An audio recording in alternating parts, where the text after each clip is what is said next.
9 महिन्याचा प्रवास पूर्ण व्हायला आल्यावर जशी आपली ड्यू डेट जवळ येते ना, तसा प्रत्येकीला काळजीचा आणि धाकधूक वाढवणारा क्षण म्हणजे की आपली डिलिव्हरी ही नॉर्मल होणार का सी सेक्शन होणार.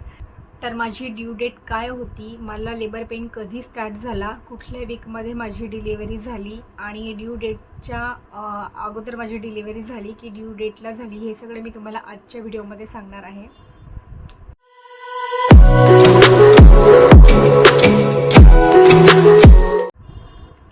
नमस्कार, श्री स्वामी समर्थ. स्वागत आहे तुमचं आपल्या यूट्यूबच्या चॅनलवरती.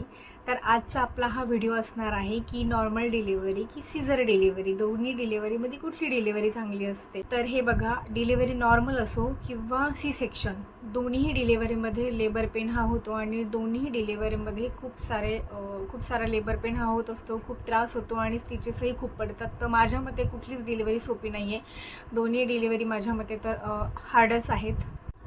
तर माझी जी ड्यू डेट होती ती होती 17 जुलै आणि माझी डिलिव्हरी झालेली 10 जुलैला. माझी डिलिव्हरी पूर्ण 38वा हप्ता, 38 वीक्समध्ये माझी डिलिव्हरी झालेली. म्हणजे 38 वीक्स समथिंग 4-5 डेजवरती झालेले. आणि त्यानंतर मला लेबर पेन हा 9 तारखेला मध्यरात्रीच चालू झाला होता. पण तो जरा मला वाटलं की फॉल्स लेबर पेन असेल, कारण हळूहळू खूप सारं स्मूथ लेबर पेन मला होत होतं. तर 9 तारखेला मला लेबर पेन स्टार्ट झालेले मध्यरात्री. आणि मध्यरात्री झाल्यानंतर मी थोडा वेट केला, म्हटलं बघूया सकाळपर्यंत आपल्याला किती त्रास होतो आहे किती नाही, आणि मग त्यानंतर आपण ठरवूया सकाळी हॉस्पिटलला व्हिजिट देऊन डॉक्टरांच्या सल्ल्यानुसार की आपली ड्यू डेटच्या अगोदर आपल्याला त्रास होतोय तर हा खरंच लेबर पेन असेल की फॉल्स लेबर पेन असेल. 9 तारखेला सकाळी आम्ही हॉस्पिटलमध्ये गेलो आणि हॉस्पिटलमध्ये गेल्यानंतर डॉक्टरांनी आम्हाला सजेस्ट केलं की अगोदर सोनोग्राफी करा. सोनोग्राफीमध्ये तर अगोदर एक सोनोग्राफी झाली होती, त्याच्यामध्ये बेबीची पोझिशन ही सॅफेलिक होती, म्हणजे बाळाचं डोकं खाली पूर्णपणे आलेलं होतं. आणि त्यानंतर जे बाळाचे हार्ट रेट वगैरे होते ते पण सगळे व्यवस्थित होते, वजन वगैरे हे पण सगळं चांगलं होतं. पण त्याच्या अगोदर 3 जुलैला डॉक्टरांनी आम्हाला सांगितलं होतं की 3 जुलैपर्यंत बाळाचं जे वेट आहे ते पूर्ण झालेलं आहे. बाळाचं वेट पण चांगलं आहे, तर तुम्ही 3 तारखेनंतर कुठलीही डेट घेऊ शकतात आणि तुम्ही डिलिव्हरी करू शकतात. तुम्ही ॲडमिट होऊन जा, मी तुम्हाला डिलिव्हरी करून देईन म्हणून. तर आम्ही विचार केला होता की 6 तारखेला आषाढी एकादशी होती. 6 जुलैला म्हटलं आषाढी एकादशी आहे, तर आपण 6 जुलै ही तारीख चांगली आहे, तर आपण त्या दिवशी ॲडमिट होऊन नॉर्मल डिलिव्हरी करूया. पण झालं असं की 6 तारखेला रविवार होता. म्हटलं जाऊ द्या, मग 7 तारीख पण चांगली आहे, 7 जुलै 7 असं येणार. पण मग नंतर आम्ही दोघांनी हजबंड वाईफनी विचार केलेला की नको, म्हणून नॅचरली बेबीचं वेलकम होऊ द्या. आणि 10 तारखेला गुरुपौर्णिमा पण होती. तर माझी खूप मनापासून इच्छा होती की स्वामी म्हणजे मी स्वामींचं खूप करते, तर माझी खूप इच्छा होती की गुरुपौर्णिमेच्या दिवशी मला बाळ झालं पाहिजे म्हणून. आणि 9 तारखेला मला लेबर पेन स्टार्टला सुरुवात झाली. तर हॉस्पिटलमध्ये गेल्यानंतर डॉक्टर आम्हाला बोलले की अजून सर्व्हिस काही पूर्ण ओपन झालेलं नाही आहे. सर्व्हिक्स ओपन न झाल्यामुळे तुम्ही घरी जाऊ शकता. जेव्हा तुम्हाला वाटेल की तुम्हाला खरंच खूप लेबर पेन होतं आहे, तेव्हा तुम्ही हॉस्पिटल जवळच होतं, म्हणजे माझ्या घरामध्ये आणि हॉस्पिटलमध्ये अगदी 10-15 मिनिटाचं अंतर आहे. तर डॉक्टरांनी सांगितलं की तुम्ही घरी जाऊ शकता, जेव्हा तुम्हाला वाटेल तेव्हा तुम्ही येऊ शकतात. पण माझी ही कंडिशन अशी होती ना की मला खरंच खूप त्रास होत होता, म्हणजे मला चालायला पण खूप प्रॉब्लेम होत होता, बाळाचं वेट पण होतं. आणि त्याच्यानंतर डिलिव्हरी जशी जशी जवळच होती, खूप थकवा आणि खूप मला असं झालं होतं की कधी माझी एकदाची डिलिव्हरी होईल. तर मी मिस्टरांना म्हटलं की नाही, आपण आज ॲडमिट होऊन जाऊ, भलेही ती एक दिवसाने किंवा 2 दिवसांनी डिलिव्हरी होऊ द्या, पण मला काही घरी आता जायचं नाही आहे, मला हॉस्पिटलमध्येच ॲडमिट होऊन जायचं आहे. आणि मग आम्ही डॉक्टरांना सांगितलं की नाही, घरी ये जा करण्यापेक्षा आम्ही आत्ता ॲडमिट होऊन जातो, जेव्हा डिलिव्हरी होईल तेव्हा होईल. तर मग थोडंफार नॉर्मल लेबर पेन मला येतच होते, पण डॉक्टरांच्या म्हणण्यानुसार सर्व्हिक्स काही ओपन झालेलं नव्हतं, त्यामुळे मला थोडाफार वेट करावा लागणार होता. तर मग आम्हाला एक डॉक्टरांनी रूममध्ये शिफ्ट केलं.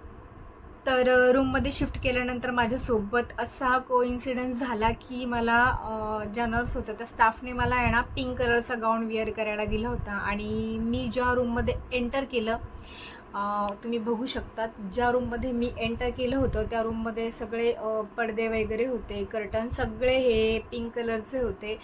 तर मला हा खूप मोठा प्रश्न पडला होता की मला खरंच बेबी गर्ल होणार आहे म्हणून मला पिंक म्हणजे सगळं रूम पिंक आहे. मला गाऊन पण पिंक करायला म्हणजे विअर करायला दिलेलं आहे. तर मी माझ्या मिस्टरांना पण सांगितलं, म्हटलं बहुतेक आपल्याला बेबी गर्ल होणार आहे म्हणून असं असेल. तर हा प्रश्न मी आमच्या त्या स्टाफ होता तो नर्स स्टाफ त्यांनाही विचारला. ते बोलले की नाही ताई असं काही नाही आहे, आम्ही जे हातात येईल तो गाऊन देतो. आपल्याकडे पिंक पण असतो, ब्ल्यू पण असतो. तर तुम्हाला पिंक दिला गेला आणि जर तुम्हाला मुलगी झाली तर तो एक कोइन्सिडन्स असेल की पिंक असं काही कॉम्बिनेशन झालं म्हणून तुम्हाला ते दिला गेलं म्हणून.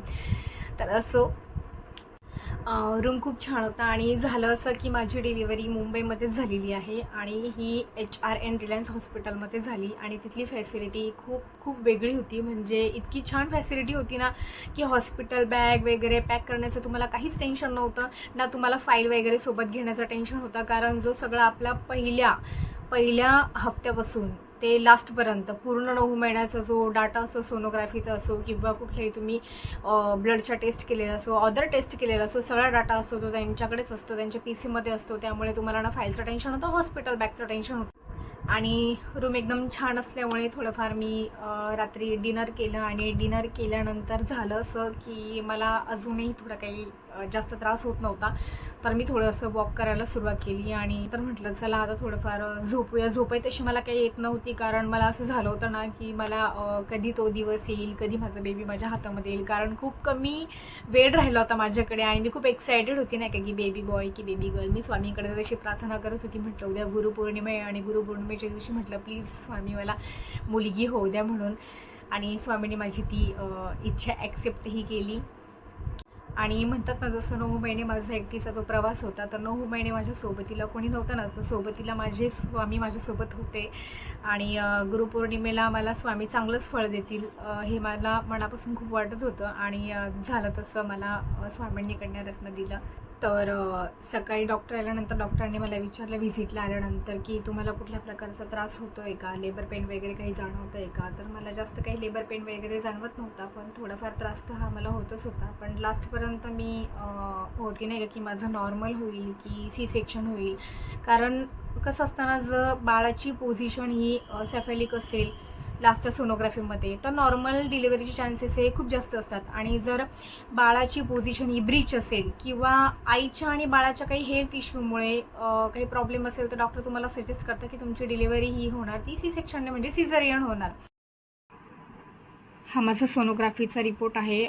ही सोनोग्राफी मी 9 जानेवारीला काढलेली होती. आणि माझी तुम्ही बघू शकतात जी लास्ट डेट होती, जी पिरियडची लास्ट डेट होती ती माझी होती 10 ऑक्टोंबर म्हणजे 10/10/2024. आणि मला लास्ट जी ही दिलेली होती म्हणजे EDD दिलेली होती ती माझी 17 जुलै होती. यामध्ये तुम्ही बघू शकतात सगळं काही दिलेलं आहे. बेबीचे जे हार्ट बीट रेट होते ते मी तुम्हाला सांगितले होते, तर इथे तुम्हाला ते दिसतं आहे. तर 168 होते पहिल्यांदा. आणि मी तुम्हाला जसं एका व्हिडिओमध्ये पहिलं सांगितलं आहे की बेबी गर्लच्या सिम्पटम्समध्ये की माझा जो हा हार्ट रेट होता ना, तो पहिल्या सोनोग्राफीपासूनच लास्टच्या सोनोग्राफीपर्यंत हा 150च्या पुढेच होता. आणि इथे तुम्ही बघू शकतात आपण 23 जूनला लास्टची सोनोग्राफी केलेली होती. आणि त्याच्यामध्ये आपलं बेबी जे होतं ते 36 वीक्स अँड 4 डेजचं होतं. आणि माझी LMP की लास्ट तुम्हाला माहिती 10/10 मी सांगितलेली 10/10/2024. आणि मला एस्टिमेटेड ड्यू डेट दिलेली होती ती 17 जुलै दिलेली होती. तर याच्यात पण तुम्ही फेटल हार्ट रेट बघा, इथेही 161च आहे. हा माझा लास्टचा सोनोग्राफीचा रिपोर्ट होता. आणि यानंतर जी सोनोग्राफी केली होती ती डायरेक्टली मी मला लेबर पेन स्टार्ट झाल्यानंतर हॉस्पिटलमध्ये गेल्यानंतरच केलेली होती. त्याच्यामध्ये मी कुठली अजून केलेली नाही. आणि डिलिव्हरी झाल्यावर बाळाचं वजन 3.5 किलो होतं. आता यात बघू शकता तुम्ही किती आहे या सोनोग्राफीमध्ये. हे इथे बेबीचं वेट होतं. त्या वीक्समध्ये बेबीचं वेट किती होतं माझं, तर बेबीचं वेट चांगलंच होतं. म्हणजे 2 किलोच्या पुढे म्हणजे 2.5 किलोच्या पुढे होतं. 2897 ग्रॅम प्लस हे आहे ना 423 जे तुम्हाला दिसतं आहे ना, ते तुमचं प्लॅसेंटाचं वेट असतं. तर तुम्ही हे दोन्ही एकत्र नाही करू शकत, कारण हे बेबीचं वेट हे वेगळं असतं आणि जे हे वेट दिलं आहे ना 423 हे प्लॅसेंटाचं वेट तुमचं असतं. तर डॉक्टरांनी सलाईनमध्ये लेबर पेनचं इंजेक्शन टाकलं होतं आणि सुरुवातीला थोड्या मला लेबर पेन स्टार्ट झाला. त्यानंतर जसं वेळ जायला लागला 10:30 वाजले होते. सुरुवातीला थोडाफार लेबर पेन स्टार्ट झाल्यानंतर डॉक्टरांनी थोडा अजून जो डोस असतो ना इंजेक्शन ते अजून वाढवलं आणि त्यानंतर मला खूप जास्त लेबर पेन स्टार्ट झाला. इतका जास्त लेबर पेन स्टार्ट झाला की तो मी सहनही करू शकत नव्हती. खूप त्रास होत होता मला. म्हणजे त्या ज्या लेबर पेन असतो ना तो मला इतका जास्त वेळ येऊन थांबत होता ना, 10 15 मिनिटाला असा येत होता आणि खूप जास्त वेळ राहत होता. म्हणतात असं माहीत नाही मला की मुलीच्या वेळेस जो लेबर पेन येतो ना तो खूप हलक्या स्वरूपाचा पाठीमागच्या साईडने कंबरेपासनं पोटापर्यंत त्या कळा येतात आणि त्या खूप हलक्या स्वरूपाच्या आणि जास्त वेळ असतात. तशा मुलाच्या वेळेस खूप फास्ट असतात. आता हे मला माहीत नाही पण ऐकलं होतं मी असं. आणि त्रास होता भयंकर त्रास होत होता आणि लेबर पेन स्टार्ट चालू असतानाच साईडला जे मशीन लावलेलं होतं त्याच्यावर माझ्या बाळाचे कंटिन्युअसली हार्टबीट काउंट होत होते. मी तुम्हाला दाखवते ते बघा तुम्ही. कंटिन्युअसली हार्टबीट आहे ते काउंट होत होते. त्याचं मशीन पण साईडला चालू होतं आणि मला तो त्रास इतक्या प्रमाणात जास्त वाढला होता की मी मिस्टरांना सांगितलं की आता मला सहन होत नाही आहे. भलेही माझं C-सेक्शन केलं तरी चालेल पण मला लवकरात लवकर मोकळं करा. आणि त्यानंतर माझे मिस्टर डॉक्टरला बोलले की नाही खूप त्रास जास्त होतो आहे तिला, मीही बघू शकत नाही आहे. तर डॉक्टर बोलले की ठीक आहे. आणि आमचं बोलणं अगोदर झालं होतं की त्रास जर सहन नाही झाला तर आपण डिलिव्हरी ही इपिड्युरलने करायची, म्हणजे पेनलेस डिलिव्हरी करायची. तर हे मी अगोदर जेव्हा मला प्रेग्नेन्सी होती तेव्हा मी हे व्हिडिओ यूट्यूबवरती बघत होती की काय असतं पेनलेस डिलिव्हरी, कसं असतं आणि त्यानंतर काही त्रास होतो का. पण जेव्हा डॉक्टरांनी मला सजेस्ट केलं तेव्हा डॉक्टरांना मी विचारलं की हे घेतल्यानंतर भविष्यामध्ये मला कंबरदुखीचा किंवा पोटाचा वगैरे किंवा हेल्थ काही इश्यू होणार नाही ना की जेणेकरून पुढे भविष्यात मला काही त्रास उद्भवेल. तर डॉक्टरांनी आम्हाला त्याची संपूर्ण पहिली माहिती दिली की नाही तसं काही नसतं, त्याचे साईड इफेक्ट्स वगैरे काही नसतात. जर झालं तर त्याचे पर्सेंटेज खूप कमी असतात पण शक्यतो अजूनपर्यंत अशा केसेस आलेला नाही आहे की जेणेकरून इपिड्युरलने खूप जास्त त्रास झालेला आहे. तर मग सगळं झाल्यानंतर इपिड्युरलची प्रोसेस कंप्लीट झाली आणि ती प्रोसेस कंप्लीट झाल्यानंतर आता इपिड्युरलची प्रोसेस कशी असते ही तुम्ही एखादा व्हिडिओ वगैरे यूट्यूबवरती सर्च करून बघू शकता की नेमकं पेनलेस डिलिव्हरी काय असतं आणि कशी असते ती. तर ते इंजेक्शन वगैरे घेताना मला जास्त काही त्रास झाला नाही. नॉर्मल होतं आपलं एकदम, काही वाटत नव्हते इपिड्युरल घेताना. आणि जसं इपिड्युरल मी घेतलं तसं अर्ध्या एक तासामध्ये माझा जो कमरेला खूप जास्त त्रास होत होता, जे लेबर पेनच्या बोलतो ना आपण ज्याच्या कळा येत होत्या ना त्या पूर्णपणे थांबल्या होत्या. असं नाही की त्रास होत नव्हता, त्रास होत होता. मला जाणवत होतं की माझं पोट वगैरे दुखतंय, मला कळा येत आहे, पण मला तो कळांचा त्रास मला होत नव्हता. त्या लेबर पेनचा अजिबातही कुठला माझ्यावर इफेक्ट होत नव्हता. तर असा इफेक्ट त्याचा पडला होता. म्हणजे जवळजवळ आपण बोलतो ना 70 ते 80% माझा हा त्रास कमी झाला होता. पण तो त्रास कमी झाल्यानंतर मला इतकी प्रचंड प्रमाणामध्ये थंडी वाजून आली होती ना, इतकी थंडी वाजून आली होती की मला आपलं जे वॉर्म हीटर असतं ना ते वॉर्म हीटर मला दिलं गेलं होतं. मी तुम्हाला व्हिडिओमध्ये दाखवली. जवळजवळ वॉर्म हीटर हे मला दिलं गेलं होतं आणि वॉर्म हीटर मला जोपर्यंत देत होते तोपर्यंत जोपर्यंत माझी बॉडी ही नॉर्मल टेम्परेचरमध्ये येत नाही, कारण ती बॉडी नॉर्मल टेम्परेचरमध्ये आल्याशिवाय माझी नॉर्मल डिलिव्हरी ही पॉसिबल नव्हती. स्वामींच्या कृपेने माझं बॉडी ही टेम्परेचरमध्ये आली आणि जशी काहीतरी 1-1.5च्या सुमारास माझी बॉडी ही नॉर्मल टेम्परेचरमध्ये आली आणि जी बॉडी नॉर्मल टेम्परेचरमध्ये आली तसं मला जाणवलं की आता बेबी कधी पण होऊ शकतं. बेबी बर्थ टाईम जो आहे तो माझा जवळ आलेला आहे. तर तेवढ्यात एक नर्सने चेक केलं आणि त्या बोलले की बेबीचं हेड हे पूर्ण खाली येत आहे आलं आहे. तर खूप धावपळ झाली तेव्हा म्हणजे. आणि खरंच कोइन्सिडन्स झाला तो खूप चांगला माझ्या ह्याच्यात की माझी बॉडी पण नॉर्मल टेम्परेचरमध्ये आली आणि माझा बेबीचा जो बर्थ टाईम होता तो पण एकदम मिळता जुळता जवळपास आलेला होता.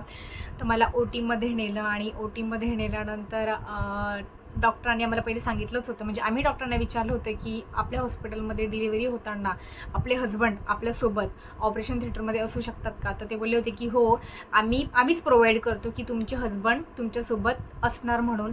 तर माझे मिस्टर पण हे माझ्यासोबत होते. तर माझा म्हणजे इपिड्युरलनी माझा त्रास तर अर्धा कमी झालाच होता पण माझे मिस्टर माझ्यासोबत होते. तर माझा त्रास हा खूप जास्त प्रमाणात कमी झाला होता. का आपण म्हणतो ना की त्या क्षणामध्ये कोणीतरी आपल्या जवळचं असायला हवं. तर माझे मिस्टर हे माझ्यासोबतच होते आणि ही माझ्यासाठी खूप मोठी गोष्ट होती. आणि अगदी ऑपरेशन थिएटरमध्ये गेल्यानंतर अवघ्या पुढच्या 5 ते 7 मिनटामध्येच मला बेबी गर्ल झाली आणि डॉक्टर मला जेव्हा डॉक्टर पहिल्यांदा बोलले ना कॉंग्रॅच्युलेशन तुम्हाला बेबी गर्ल झाली आहे, तर खरंच आमच्या दोघांना इतकं आनंद अश्रू झाले होते ना. माझ्यापेक्षा जास्त माझ्या मिस्टरांना इतकं रडायला येत होतं ना.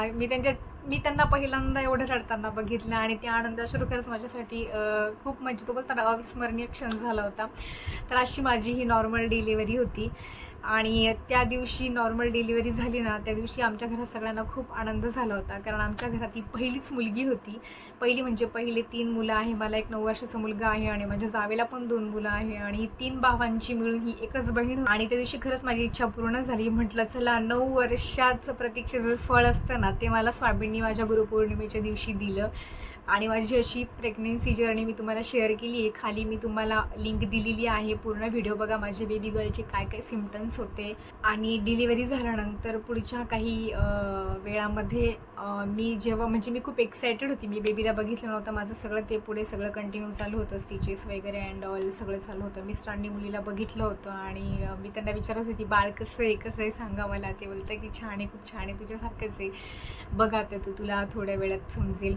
तर मी माझं पूर्णपणे नाही का लक्ष तिथंच होतं. माझ्या हातात बाळ कधी येईल, मी कधी घेईल आणि कधी बघेल मी बाळाला.